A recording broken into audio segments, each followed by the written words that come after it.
Allez, Daf Lamed Gimel, Masechet Betsa. Nous sommes arrêtés à la troisième ligne, aux 2 points. Tanura Banan. Les Kharim ont enseigné En Somchim et Agdera Bibik'at. Donc, on n'utilise pas des morceaux de bois pour soutenir une marmite. Donc, on a vu que les morceaux de bois, de manière générale, sont destinés à être brûlés. Donc, si on les utilise pour autre chose, à ce moment-là, ils sont considérés comme muktzeh. La même chose, une porte également. Les filles chez l'on est un etzim et là le hasaka. Dit pour quelle raison? Puisque nous n'utilisons pas ce etzim, ces bois, et là le hasaka, on ne peut l'utiliser uniquement que pour brûler. Or, comme on les utilise pour soutenir autre chose, comme appui, donc c'est pour ça que c'est interdit. Et Rabbi Shimon m'attire, tandis que Rabbi Shimon, lui, il autorise. Donc on voit que dans cet enseignement-là, il y a donc une marloquette entre le Tana Kama et Rabbi Shimon. Rabbi Shimon, il est matière. Pourquoi? Parce qu'il considère qu'à partir du moment où il n'y a pas de muktzeh, donc c'est pour ça qu'il dit que ce n'est pas muktzeh, on peut l'utiliser.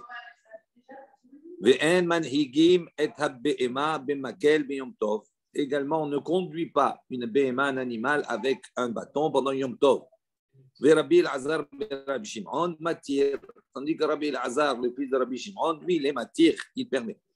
Les mains, est-ce qu'on peut dire à la suite de ça, Rabbi Elazar et Rabbi Shimon, qui avouent à Sfiralé, les lettres les muktzeh, que Rabbi Elazar, le fils de Rabbi Shimon, pense comme son père, des lettres les muktzeh,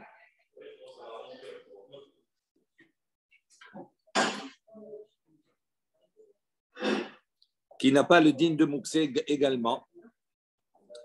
Il dit l'eau. Beha afidu Rabbi Shimon moudé bishum de mechazé keman de hazil le hanga. Il dit non, on ne peut pas déduire cela. Pourquoi?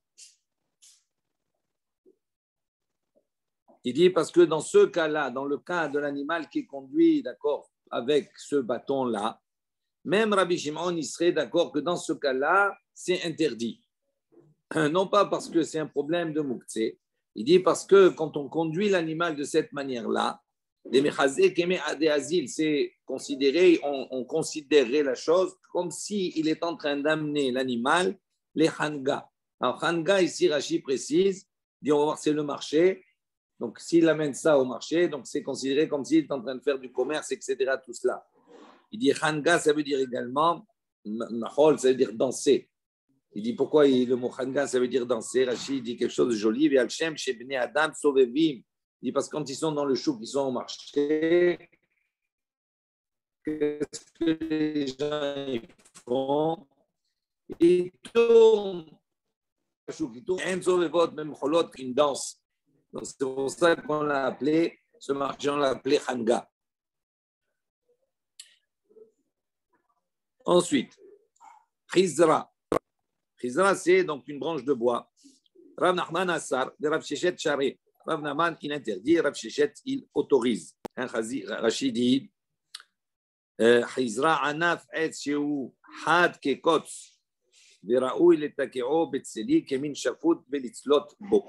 Donc il dit c'est une branche, d'accord, qui est tranchante, qui est pointue, etc., et qui est comme kotz, c'est-à-dire comme une épine. C'est-à-dire on pouvait l'utiliser pour, en tant que chapout, c'est-à-dire que broche.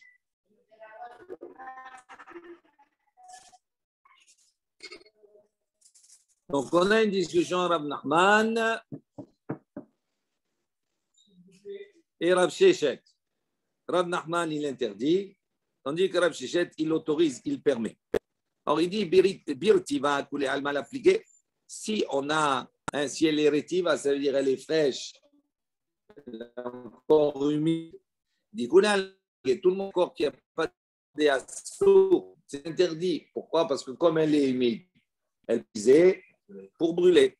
Qui pliguait, en revanche, là où il y a une marloquette, bibashta, dans le cas où elle est sèche. Mande Assar, celui qui interdit, Amalechal, on est un noaïtsimela, le hasaka, lui, il pense que le bois ne peut être utilisé que pour brûler, pour utiliser pour allumer son feu. Donc il dit comme ici on l'utilise pour une autre utilisation qui est de faire une broche, une brochette. À ce moment-là, ce n'était pas quelque chose qui était prévu à l'entrée de la fête, donc c'est Moukse. Oman des charrettes, et celui qui permet, Amar Lecha, il va te dire, Mali letzlot bo, Mali letzalot, begahalto. Il pense qu'il n'y a pas de différence. Quelle différence y a-t-il entre maintenant le prendre et le brûler, ou bien le prendre et faire une brochette? De toute façon, on va la poser sur les gahelettes, on va la poser sur les braises. Donc, il n'y a pas de différence. Donc, c'est pour ça qu'il peut l'utiliser, parce que de toute façon, il va brûler. Ça, c'est la première, une version. Il y a de ceux qui donnent une autre version de la marloquette. Ils disent comme cela. Tout le monde est d'accord de dire que si maintenant elle est sèche, il n'y a pas de discussion, tout le monde autorise. Pourquoi? Parce que de toute façon, elle va aller sur le feu.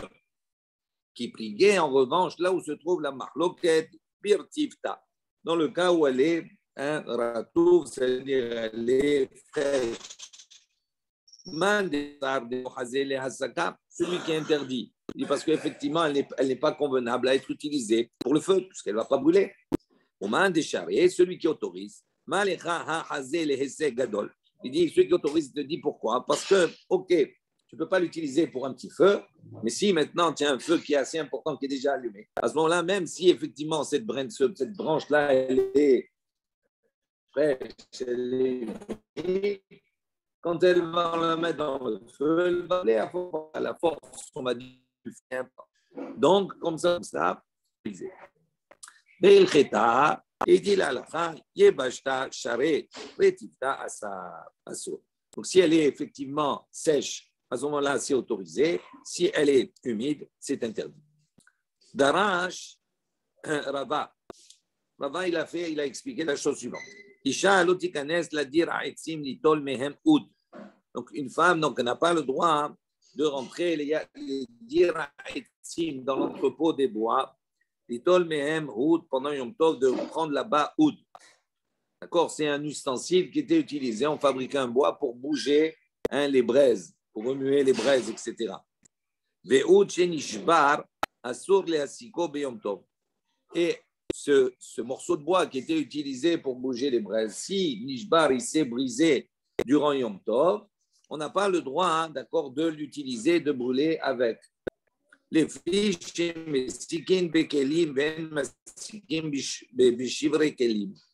parce que on avait vu ce principe, on peut utiliser un ustensile en bois qui a le statut de Keli pour le brûler pour l'utiliser en tant que combustible, mais on peut tirer les morceaux des Kelim, d'ustensiles qui se seraient cassés pendant Yom Tov. Pourquoi? Parce que ce même principe de Moukse, donc je peux l'utiliser. Donc si je peux l'utiliser, je peux utiliser ce bois maintenant en tant que combustible. Il n'est pas Moukse. En revanche, si maintenant à l'entrée de la fête, il avait un statut de Kélim, s'il se brise pendant, à ce moment-là, il y a quelque chose de nolade, quelque chose de nouveau. Ce bois-là qui est nouveau, qui est là maintenant, n'était pas prévu à être utilisé la veille, donc il est mouktsé. Ça, c'est ce qu'on a vu.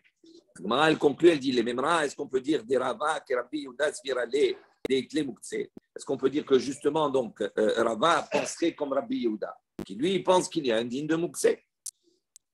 La différence majeure entre Rabbi Yehuda, je reviens sur ça, et Rabbi Shimon, sur le digne de mouktsé, on dit Rabbi Yehuda, il a le digne de mouktsé et Rabbi Shimon, il ne l'a pas. C'est-à-dire, il y a une nuance. C'est-à-dire, pour Rabbi Yehuda, à partir du moment où à l'entrée de Yom Tov, d'accord, il n'a pas défini, l'objet n'est pas défini, à ce moment-là, pour le Yom Tov, à ce moment-là, il y a le digne de mouktsé. Tandis que Rabbi Shimon, lui, dit il met une différence. Il dit, si on a décrété que quelque chose n'allait pas être utilisé à l'entrée du Yom Tov, à ce moment-là, le digne de mouktsé s'applique. Mais si on n'a pas décrété, on ne s'est pas interdit quelque chose, à ce moment-là, l'objet, il n'y a pas de digne de mouktsé. Maintenant, ici, il semblerait que puisque l'on dit que Shivrei Kelim, pendant Yom Tov, on n'a pas le droit de les utiliser, ça sous-entendrait qu'on va dans le sens de Rabbi Yehuda, qui est le digne de mouktsé. Est-ce que Rabba donc suit Rabbi Yehuda? Il dit Vehamar les Rabba. Donc ça, c'est la question. Est-ce que vraiment Rabba, il a le digne de mouktsé comme Rabbi Yehuda? Pourtant, Hamar le Rava le Sham'i. Pourtant, on voit que Rava lui-même, il a dit à son serviteur, Tavili bar Havaza, Shade Me'ya le Shunra. Il lui a dit, voilà, le jour de Yom Tov, il a dit, fais-moi griller un bon canard, une bonne oie, une jeune oie, et on jette et donne les intestins, les entrailles, tu les donnes au chat. D'accord? Donc ici, on voit que quoi? Qu'il y a un problème. Comment Rabbi peut dire, si tu as le digne de Mouksé comme Rabbi Yehuda, ses entrailles à l'entrée de la fête n'étaient pas destinées au chat. C'est comme Shivré Kelim, c'est comme une partie d'un Keli. Donc pourquoi là-bas il autorise de le donner au chat si c'est Mouksé? Et alors, c'est la même chose, le Keli, la chaise, on a dit la chaise. La chaise, le Keli, je peux l'utiliser pour allumer le feu pour parce qu'elle est chère. Et si maintenant, pendant Yom Tov, cette chaise elle s'est cassée, selon Rabbi Yehuda, selon l'enseignement précédent, est-ce que je peux utiliser les morceaux? Je n'ai pas le droit. C'est nolad, c'était quelque chose qui n'existait pas, ces morceaux-là. Il dit la même chose, l'animal, cette oie, elle était prédestinée à être chartée le lendemain. OK. Mais maintenant, c'était un tout. C'est comme une chaise, c'est un tout. Maintenant, le lendemain, c'est des parties, je les coupais. Les entrailles, normalement, je ne devrais pas les utiliser pour les donner au chat. Pourquoi? Parce que c'est chivré kelim, c'est comme les morceaux d'un keli. Et donc, c'est mouxé normalement. Et on voit qu'il autorise. Donc, on voit qu'il ne pense pas comme Rabbi Yehuda. Il dit non. Un tam qui va des masreche, mais etmol date, il l'avait. Il dit non, c'est différent. Il dit pourquoi? Parce que depuis la veille, il a l'intention d'abattre cet animal-là.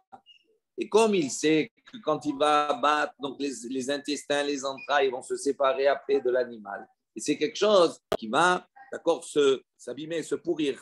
Donc il a en vérité déjà depuis la veille prévu que quand il va faire la shrita le lendemain de 7 mois, eh bien ces entrailles-là, il ne pourra pas les laisser comme telles quelles parce qu'ils vont pourrir. Donc il avait prévu de les donner déjà au chat. C'est-à-dire inconsciemment, c'était déjà dans son programme. Il dit c'est pour ça qu'à ce moment-là, les entrailles ne sont pas mouxées. Mais autrement, on n'a pas de preuve, on va dire, on pense que Rava pense comme Rabbi Yehuda, il a le digne de Mouxé.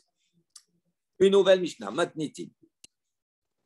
Rabbi Eliezer Omer, notel Adam qui sam chez Michelefanav, la Hatzotz Boshinav. Donc, Rabbi Eliezer pense qu'une personne peut prendre Kissam. Kissam, c'est un petit morceau de bois, comme une brindille, comme un cure-dent. Michelefanav, c'est-à-dire un morceau de bois, un petit morceau de bois qui se trouve chez lui à la maison, devant lui.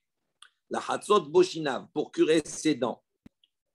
Ou Megavev Mine Hatzer, il peut également ramasser Mine Hatzer de la cour. Donc, ou Madlik, et il peut utiliser ces petits morceaux de bois, ces brindilles, pour allumer en tant que combustible.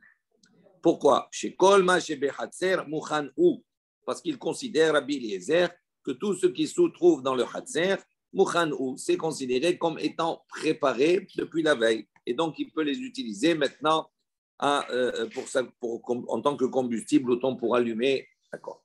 Tandis que les sages pensent, Megavev, Michelefanav, ils ne sont pas d'accord. Ils disent il peut ramasser uniquement ce qui est Melefanav, c'est-à-dire chez lui à la maison. Ou Madlik, il peut allumer. Un Motsi'in et Taour, il peut allumer. Point. Donc, selon les Chachamim, à partir du moment où c'est à l'extérieur, dans le Khatser, il ne peut pas être Megavev, il ne peut pas rassembler cela, c'est indigne de Moussé. Tandis que si c'est dans la maison, oui. Un Motsi'in et Taour, l'omina etzim, mais l'omina avanim. Donc, on n'a pas le droit le jour de Yom Tov de créer un feu, de sortir le feu. L'omina etzim, ni de bois. En frottant deux bois, etc. Il y a des manières. Mais l'omina havanim, ni également en sortant le feu des pierres. Mais l'omin he afar, ni également de la terre. C'est une terre qui est assez dure, etc. Et il est utilisé pour pouvoir créer des étincelles et un feu. Mais l'omin ha'arafim, et ni également arafim, c'est des genres d'ardoises, des tuiles. Mais l'omin ha'mayim, ni également de l'eau. Il mettait de l'eau dans un verre, etc. Et il utilisait cela comme une loupe à travers les rayons du soleil, comme on faisait quand on était petit, vous vous rappelez, avec les loupes pour allumer, pour créer une flamme. Ve'en malbinim et arafim, litzlot ba'en. Également, on n'a pas le droit de porter à blanc, de chauffer à blanc. Et ha'arafim, cette huile-là, litzlot ba'en pour faire griller dessus. Donc après, on verra dans la Gemara le détail de tous ces points-là. Amar Rav Yehuda. Rav Yehuda, il a enseigné, il a dit Ochle be'ema en ba'en mishum tikun keli. Il dit tout ce qui est de l'ordre de qui va être utilisé pour la nourriture d'un animal, il n'y a pas là-bas de ce qu'on appelle tikun keli. C'est-à-dire, Rashi précise, kegon kash, ve'ale kanim. Il dit par exemple, on a de la paille, des petits morceaux de jonc, de bois. En ba'en mishum tikun keli. C'est-à-dire, on ne considère pas que si on les prend et on les taille, par exemple, ça s'appelle confectionner un keli. Ou mutar, liktot, et on a le droit de les couper. Ultaken kash shel shibolim beshabbat, la hatzot shinav. Et on a le droit, même pendant Shabbat, les taken kash de prendre cette paille-là pour utiliser en tant que cure-dent. Pourquoi? Parce que de toute façon, sa finalité, c'est quoi? C'est de donner à l'animal.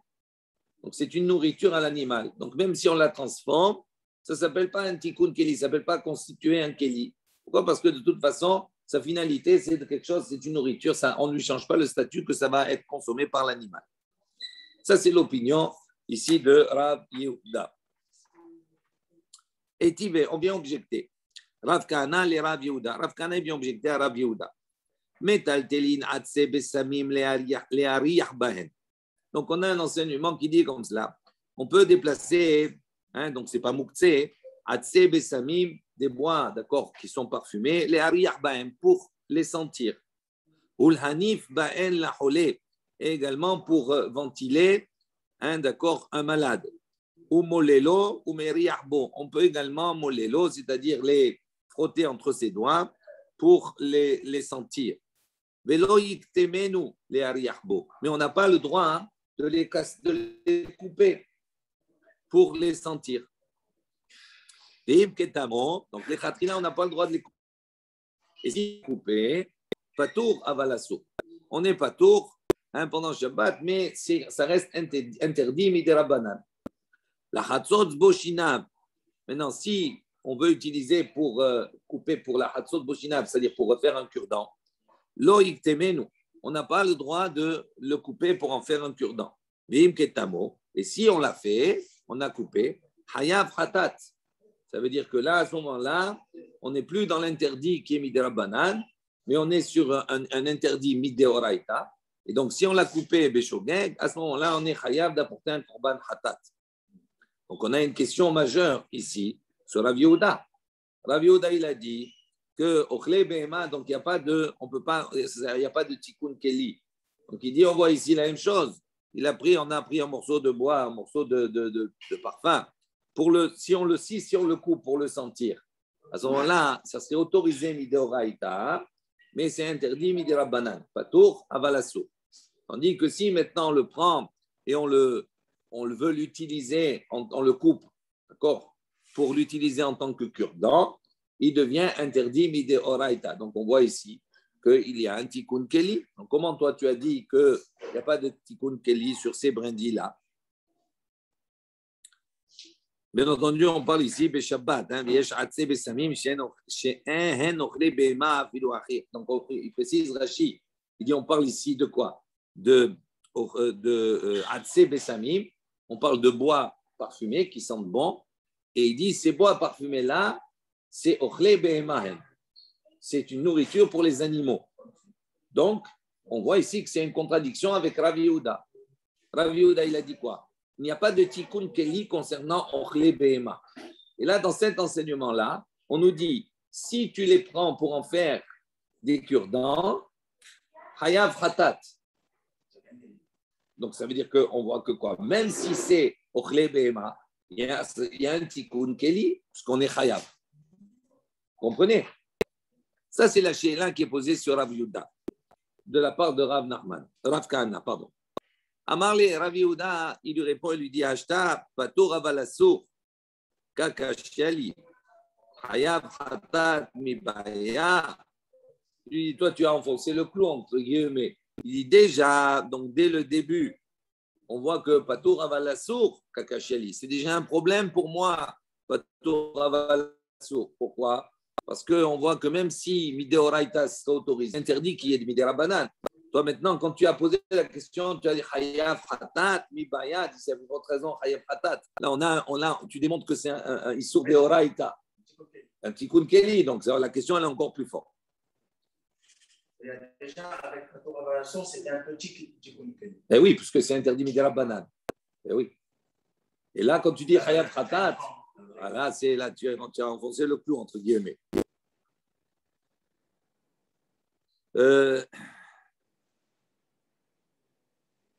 Et là, il dit non, quand on a dit ici, maintenant c'est interdit.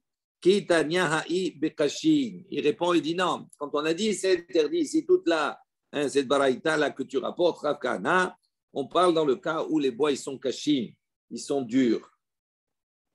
D'accord? Ça veut dire que moi je parlais de brindilles, de petits bois, de bois qui étaient tendres. Donc il dit c'est pas la même chose, tandis qu'un bois qui est dur, effectivement, il y a la notion ici de Kéli.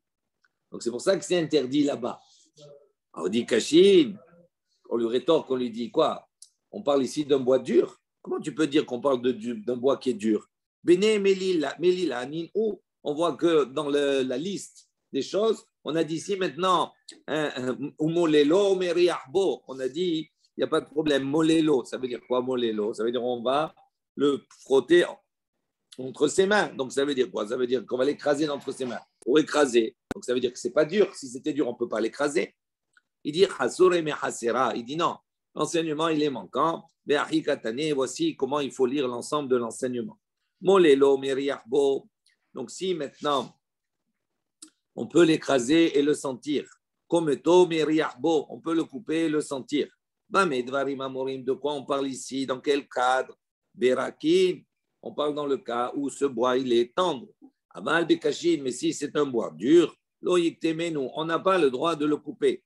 Mais et si on l'a coupé, bediavad, patour avalassour. D'accord? On a quand même transgressé un interdit midérabbanan. La hatzot boshinav. Maintenant, si on veut confectionner avec ce bois, d'accord, un cure-dent, on n'a pas le droit de le couper. Le khatrila, c'est interdit. Mais si maintenant il a coupé beshoget, hayav hatat, il est hayav hatat. Donc à ce moment-là, il n'y a plus de question. Tane Hada. Donc, on a un enseignement qui dit Kometo ou Bo. Donc, d'un côté, on a une baraïta qui nous enseigne que si on peut le couper et le sentir. Et Tania Idar, et on a une autre baraïta qui dit Loïk Temenu le Bo. On ne peut pas le couper pour le sentir. Alors, on est où on se trouve. Amar Rabbi Zira, Amar Rav Hizda, la Kasha. Rabbi Zira, il a dit au nom de Rav Hizda, il a dit en vérité, il n'y a pas de question entre ces deux baraïtot qui apparemment se contredisent. Haberakin, habekashin. Il parle de deux situations différentes. Quand on a dit on peut couper et sentir, on parle d'erakin, c'est-à-dire d'un bois qui est tendre, tandis que quand on a dit on ne peut pas le couper pour le sentir, on parle d'un bois qui est kashin, qui est dur. Matkip la Ravaha bar Yaakov.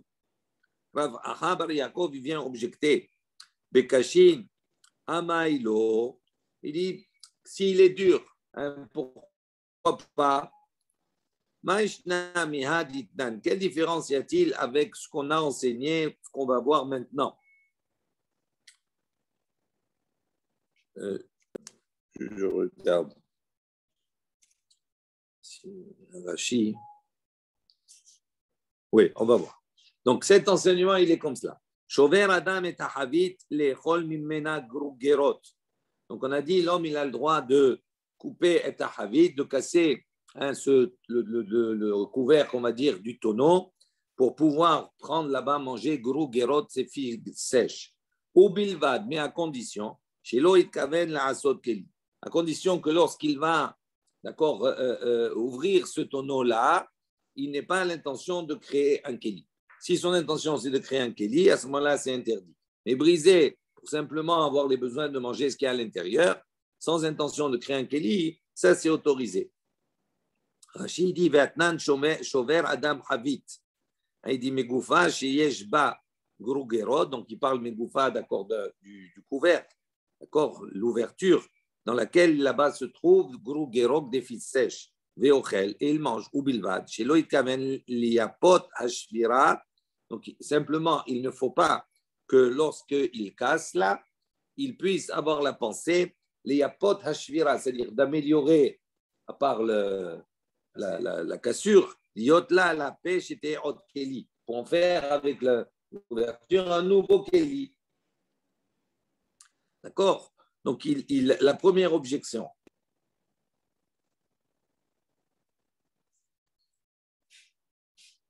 Donc, on voit ici que quoi? Qu'il peut couper, mais à condition de ne pas en faire un keli. La même chose ici. Pourtant, il dit, quand on a dit, il n'a pas le droit de couper et de sentir. Pourquoi il n'a pas le droit de couper et de sentir? On a dit si c'est caché. Alors, même si c'est caché, ça change. Le bois ici, le tonneau, il est caché aussi. Si le bois caché, il va couper.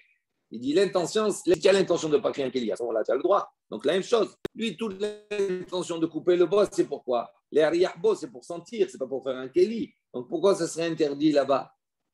C'est ça le métiv et l'objection. Véod également. On rajoute encore une question, on va dire une interrogation. Il dit Rava Barav Hada. Il dit voilà, Rava Baravada, Ravin Baravada, et Ravin, le fils de Ravada. Donc, c'est deux frères, Rava et Ravin. Des Amrit Tarvaïou, les deux ont dit Ki Avinan be Rav Yehuda, lorsque nous étions là-bas, donc chez Rav Yehuda, Hava Mifshah, Veyaïv la Ilvata Ilvata.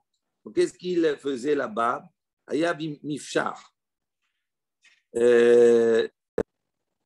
Il découpait là-bas, il y avait une branche, il taillait. La branche qui était déjà détachée de l'arbre, et il nous donnait hilvata, des bois. Des bois, il dit maklot, comme des. Maquel, c'est un bâton. D'accord? Afalgav des hazia, liktata, il dit bien que ces bois-là qu'il découpait, on pouvait les utiliser en tant que manches, des garnets, des hatsine. On aurait pu les utiliser en tant que manche pour une hache, etc. Donc, on voit ici que quoi? Que lui-même, ils ont dit, Rav Yehuda, il a dit, on peut couper le bois. À partir du moment où on n'est pas mechaven, ici, de fabriquer quelque chose, on peut couper. Donc, la chose ici, pourquoi quand tu me dis, je n'ai pas le droit de couper pour sentir, mais si c'est pour sentir, donc la kavana, ce n'est pas de faire un keli. Là, la même chose, il coupait le bois. Si le bois est le coupé pour aller brûler ou n'importe quoi, l'essentiel, c'est quoi? C'est qu'il n'a pas la kavana d'en faire un keli. Donc, on voit que c'était autorisé. Donc, ça, c'est la kushia. Même si c'est un keli. Non. Pourquoi même si tu fais un keli? La kavana, c'est la kavana qui compte. Ah oui, mais si tu fais un keli après, tu es mégalé, ça veut dire que tu as dévoilé ta kavana. Tu peux dire que l'intention, c'était d'en faire un keli. Tu fais un keli, tu mets ta ken, tu fais quelque chose. Ça, c'est un autre problème. Il dit simplement ici dans l'action. C'est comme aujourd'hui, on va dire, aujourd'hui, c'est le même problème. Quand on ouvre une bouteille, tu vas ouvrir quand tu ouvres une bouteille, etc., tout cela, tu crées aussi un keli qui n'était pas là. Donc, c'est le même principe. Quand tu ouvres, c'est la kavana, c'est pour boire, c'est maintenant, c'est pas pour faire le keli. C'est pour ça que c'est autorisé. Là, c'est la même chose. Il dit là, Kasha, il dit en vérité. Mais cul-dent, c'est un keli. Voilà, donc on ne peut pas casser pour faire un keli. Oui, mais là, la question, elle n'est pas à ce niveau-là. La question, on a dit, il y a deux baraïtotes qui se contredisent. On a dit une qui dit, tu peux couper le bois pour sentir, et l'autre qui dit, tu ne peux pas couper le bois pour sentir. Alors, on a répondu, on a dit, arakin, akashin. On a dit, quand on a dit, on peut couper, c'est-à-dire si c'est tendre. Et on a dit, quand on ne peut pas couper, ça veut dire que le bois, il est dur. Alors, la question, il dit, pourquoi tu ne veux pas couper? Si ton intention, c'est, quand tu vas couper, c'est sentir. Sentir, c'est une action, c'est personnel, c'est pas pour faire un keli. Donc ça serait autorisé. Pourquoi tu veux l'interdire? Voilà, ici on voit ici la même chose. Toute l'intention, elle est importante. Si est-ce que j'ai l'intention de faire un keli ou pas? C'est pas le cas. Donc pourquoi tu interdis les hariyahbo de sentir? Il répond là, Kashia, il n'y a pas de question. Rabbi Eliezer, Rabbanan. Il dit en vérité, c'est marloquet, discussion entre Rabbi Eliezer et Rabbanan. Détania, nous on voit une baraïta qui dit. Rabbi Eliezer, Rabbi Eliezer dit, notez la dame Kessam Michilefanav. Rabbi Eliezer, il dit, on peut prendre Kessam. Ces petits morceaux de bois. Michilefanav, c'est-à-dire qui se trouve devant soi dans la maison. La Chatzot Boshinav pour curer ses dents. Vachachaim Omrim, lo yitol, et la me'avo shel behema. Les Chachamim disent non, tu ne peux prendre uniquement que un abou shel behema du mangeoire, voilà, de l'animal.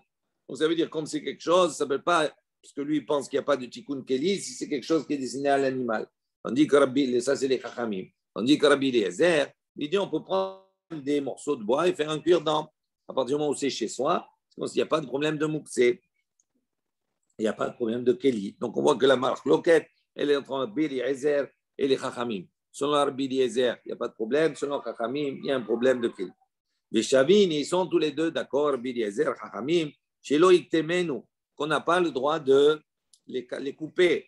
Vim ketamo, la chassos boshinav. Et si maintenant on les coupe pour confectionner un cure-dent, velifto arbo adelet, ou pour bien pour utiliser pour ouvrir la porte, beshogeg, si on a fait ça involontaire, beshabbat pendant Shabbat, hayav hatat. On est hayav hatat, donc ça veut dire qu'ils considèrent qu'ils sont d'accord tous les deux que c'est une melacha de Shabbat, c'est asur mideoraita.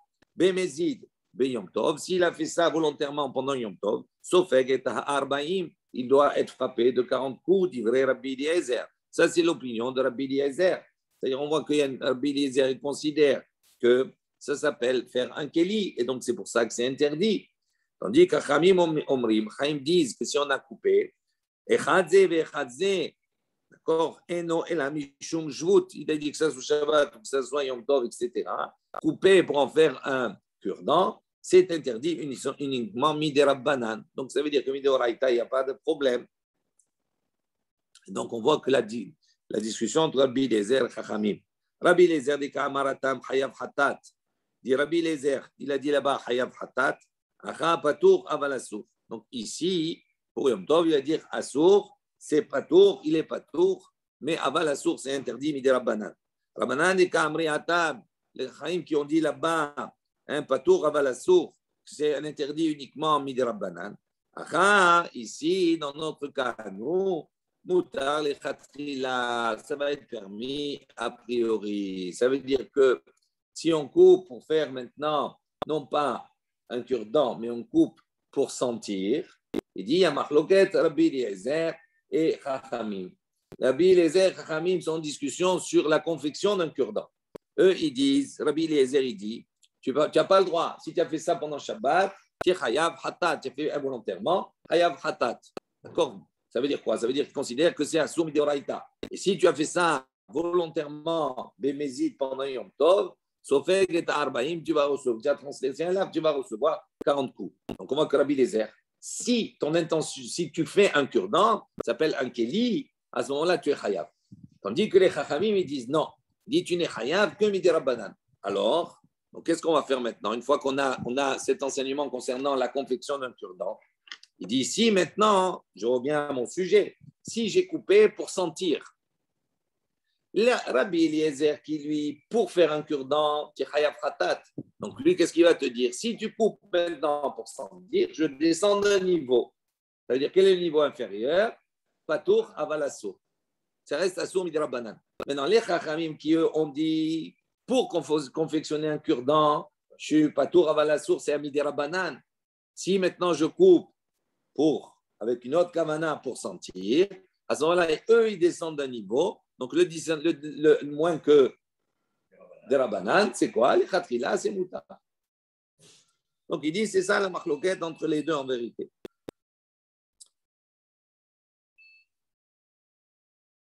Patour avalassour, Rabbanan nir de amri atam patour avalassour, acha mutar le khatrila.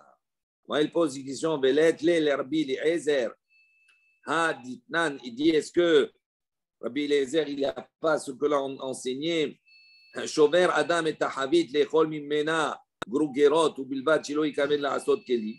Donc, comment maintenant Rabbi Eliezer, lui, il a dit que même si tu as la kavana, tu n'as pas la kavana de. Rabbi Eliezer, il a dit si tu n'as pas la kavana de faire un keli, à ce moment-là, ça reste assour midi rabbanan. Rabbi, pourquoi ici hier, pourtant, on n'a pas parlé de kavana quand on a parlé de OL, là, du cas du OL. Personne n'a parlé de kavana, alors que c'est hyper important. Là, on parle de kavana, et donc à partir de la kavana, si on n'a pas la kavana, on peut dire que c'est pas tout avalassour. Parce que là-bas, par la force des choses, tu crées un Keli, tu crées un OL. Ce n'est pas la même chose. Là-bas, tu crées un OL. Ce n'est pas une question de Kavana ici uniquement. Réchauffer sa marmite, il n'avait pas la Kavana de faire un OL, il avait la Kavana de faire sa marmite. Oui, mais concrètement, il fait un OL.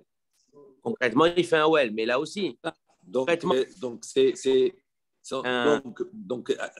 je te capte pas bien tout le temps, ça couvre un peu des fois. Bon, on verra ça après. 2 secondes, laisse-moi, on finit d'abord le Inyan ici, 2 minutes, après je te réponds. Il y a une nuance entre les deux, on va voir.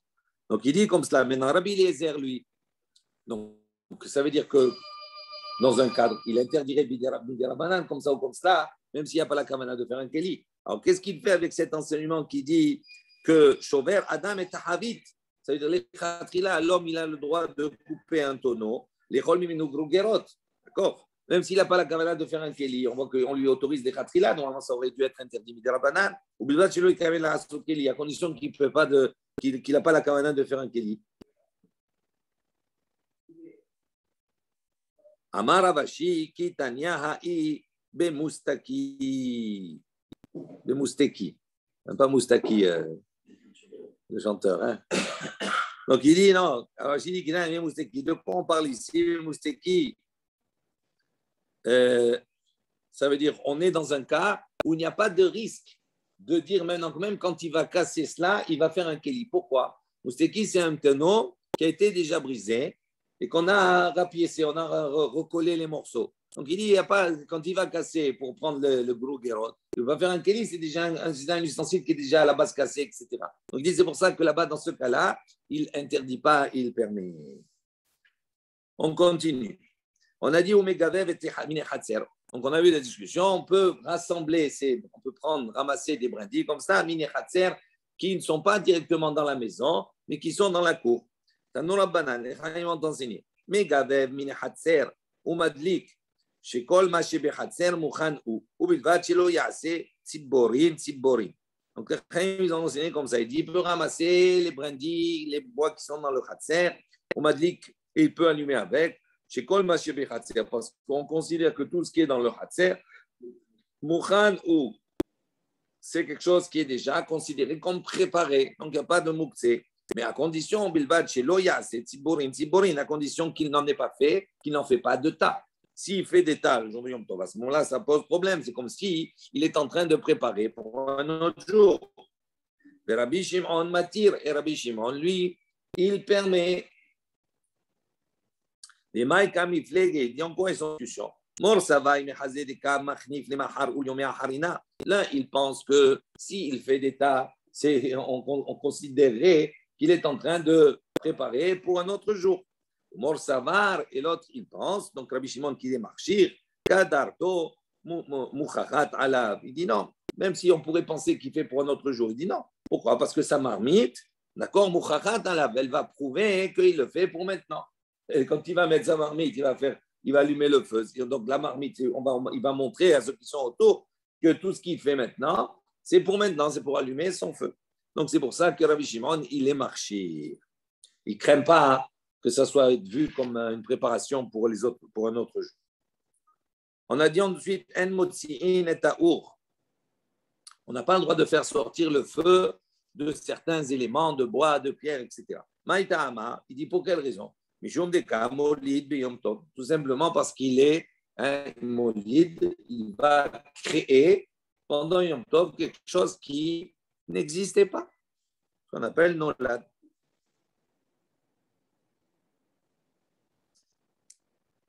Bon, on va s'arrêter ici.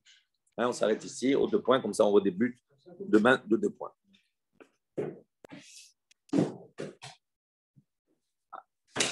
Allez.